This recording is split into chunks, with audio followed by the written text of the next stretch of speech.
You may not realize it, but you are currently funding some dangerous people. They are indoctrinating young minds throughout the West with their resentment-ridden ideology. They have made it their life's mission to undermine Western civilization itself, which they regard as corrupt, oppressive, and patriarchal.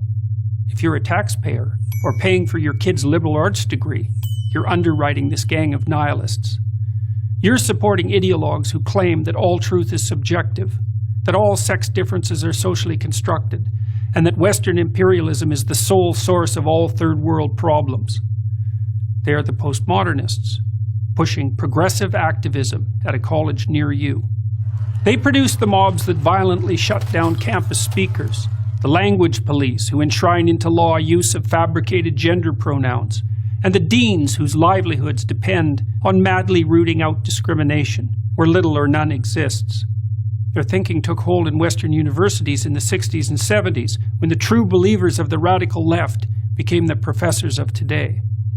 And now we rack up education-related debt, not so that our children learn to think critically, write clearly, or speak properly, but so they can model their mentor's destructive agenda. It's now possible to complete an English degree and never encounter Shakespeare, one of those dead white males whose works underlie our society of oppression. To understand and oppose the postmodernists, the ideas by which they orient themselves must be clearly identified. First is their new unholy trinity of diversity, equity, and inclusion. Diversity is defined not by opinion, but by race, ethnicity, or sexual identity. Equity is no longer the laudable goal of equality of opportunity, but the insistence on equality of outcome. And inclusion is the use of identity-based quotas to attain this misconceived state of equity. All the classic rights of the West are to be considered secondary to these new values. Take, for example, freedom of speech, the very pillar of democracy. The postmodernists refuse to believe that people of goodwill can exchange ideas and reach consensus. Their world is instead a Hobbesian nightmare of identity groups warring for power. They don't see ideas that run contrary to their ideology as simply incorrect. They see them as integral to the oppressive system they wish to supplant, and consider it a moral obligation to stifle and constrain their expression.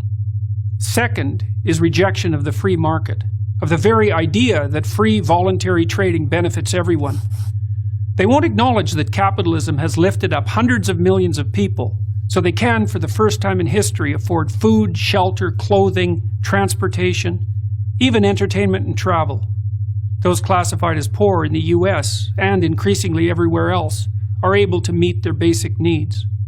Meanwhile, in once prosperous Venezuela, until recently the poster child of the campus radicals, the middle class lines up for toilet paper. Third and finally are the politics of identity. Postmodernists don't believe in individuals. You're an exemplar of your race, sex, or sexual preference. You're also either a victim or an oppressor.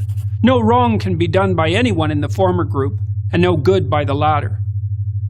Such ideas of victimization do nothing but justify the use of power and engender intergroup conflict. All these concepts originated with Karl Marx, the 19th century German philosopher. Marx viewed the world as a gigantic class struggle, the bourgeoisie against the proletariat, the grasping rich against the desperate poor. But wherever his ideas were put into practice, in the Soviet Union, China, Vietnam, and Cambodia, to name just a few, whole economies failed and tens of millions were killed. We fought a decades-long Cold War to stop the spread of those murderous notions. But they're back in the new guise of identity politics. The corrupt ideas of the postmodern neo-Marxists should be consigned to the dustbin of history. Instead, we underwrite their continuance in the very institutions where the central ideas of the West should be transmitted across the generations. Unless we stop, postmodernism will do to America and the entire Western world what it's already done to its universities. I'm Jordan Peterson, professor of psychology at the University of Toronto, for Prager University.